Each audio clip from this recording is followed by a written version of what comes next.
So it's a time for storytelling. So let me tell you about a story I wrote back in 2015. It's a story that I've never told anyone and that I wrote myself. So hopefully you enjoy it. So it's called The Teachings. A few years back, 5 boys learned about the teachings. The first boy was named Eagle Feather. He loved sunrises and his favorite season was spring because it signified new beginnings and new adventures. The second boy was named Coyote's Toot. He loved to laugh and his favorite season was summer because it was a resourceful season. The third boy was named Bearclaw. He loved sunsets and his favorite season was fall because he loved to eat the great foods available in fall. The fourth boy was named Bison Hide. He loved the night for stargazing and sitting around the fire with his family. His favorite season is winter because it was a time for wisdom stories to be told and for crafting. The fifth boy was named White Arrow. They called him like that because his dad's skin was white and his mom wore feathers in her hair and used to craft arrows for her community. White Arrow did not know which seasons he preferred. He did not know which part of the day he preferred.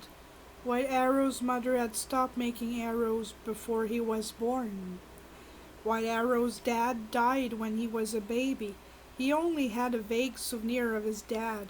White Arrow's mother weaved baskets in summer and sold them to tourists in winter. She crafted purses made of pelts and sold them to survive. White Arrow often went to play on his own in the forest by the creek. At the town's park, he would get bullied by his school classmates. White Arrow felt better in the forest by the creek. He spent most of his days sitting on a rock, watching the small stream run its ways. He occasionally observes an owl, or hoot, or a turtle bake in the late afternoon sun. On a rock by a stream, dragonflies would sometimes land on a plant near him. A fox could be seen from a distance on the other side of the creek. Every evening White Arrow would return home and found his dinner on the table. His mother would rock gently in her rocking chair by the window and gaze absently and silently in the distance. White Arrow ate his dinner and went to bed. He knew his mother was sad because she lost the man she loved, and also because the people she loved were now cold to her because she had married a white man. Even her own brothers left her heart empty. White Arrow went to school and then after went to the forest to sit on the rock almost every day. Today he sat there at the same spot in the forest by the creek. White Arrow was crying softly. He was crying because at school he was set aside by his cousins and their friends. He felt like he didn't belong. At the marketplace it was the same from the family of his late father. He was also crying for his mother, who worked hard to have them survive. He wished she would talk to him instead of keeping it all inside. As the tears gently rolled down his cheeks, White Arrow noticed a movement and sound coming from a nearby bush. A little boy about his age came out of the bushes and looked at White Arrow with piercing eyes. The boy had black shoulder-length hair and he wore jeans and a yellow t-shirt. He had one feather in his hair. White Arrow stopped crying and with his sleeve erased the tears and looked. The boy from the bush said, "Quay, my name is Eagle Feather. Why are you crying?" White Arrow wasn't sure at first. He never told anyone about his feelings, and certainly not a stranger. Eagle Feather knew that White Arrow felt unsure, so he said, "May I sit beside you?" said Eagle Feather. White Arrow nodded. After a little bit, Eagle Feather said to White Arrow, "Do you like to play with rocks?" White Arrow nodded. "Let's play a game," said Eagle Feather. Together they went around the forest and the creek and gathered rocks of different sizes, colors, and shapes. Eagle Feather explained to White Arrow about the spirit of the rocks and how they sometimes help the people of the earth. Eagle Feather also explained to White Arrow about Mother Earth, our birth mother, which we walk upon, and how nice it is from her to provide us with companions like the rocks, the trees, the creek, the plants, and the animals. And our father, Wakantanka, is there for us. White Arrow said thank you to Eagle Feather and went home to his mother as the night was setting in. Without noticing, he spent all day with Eagle Feather and learned so much. It was a new beginning for White Arrow. He had a friend. He came home and like the other days his dinner was on the table. His mother was rocking in her chair, sewing a purse together made of pelts. After he finished his plate, instead of going to bed, White Arrow went to his mother. She looked up from her work, her craft, to her son, obviously tired of her day of work, but still smiled at him.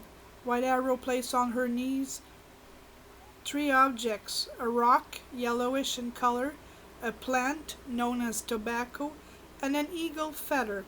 His mother was impressed and obviously knew more about these objects than he did. She said softly, "Where did you get those?" "Today I played with a friend, and we found those under a tree," replied White Arrow. He asked his mother, "Tell me more about those, please, mother." His mother carefully placed on the coffee table in front of her the eagle feather, the yellowish rock, and the tobacco plant. She opened her arms and said, "Come here." She set her son on her knees and she began to tell him about the legend of the eagle. The legend said that in the beginning of time the Creator made all birds. That Creator chose to be the leader, the eagle to be the leader. The eagle flies the highest and sees the furthest of all the creatures on earth. The eagle is known as the messenger of the Creator.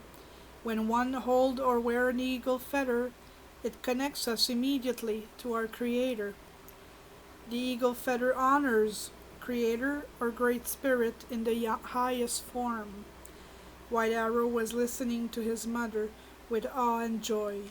They talked together about the eagle feather, the eagle legend, the spirit of the rocks, the sacred herb of tobacco, and its connection to the Great Spirit. They talked for hours, and White Arrow listened to his mom sitting on her lap until he fell asleep in the nook of his mother's arm. The second day, White Arrow went back to the forest by the creek. Eagle Feather wasn't there yet. White Arrow sat on his rock like usual and noticed the rocks they played with yesterday was still there in the exact same spot as they were left. White Arrow sat there for a while, observing a doe with her infant drinking from the creek. An owl stayed sleepy in her hole up high in the tree. The sun rays were now higher, and White Arrow thought, what kept Eagle Feather so long?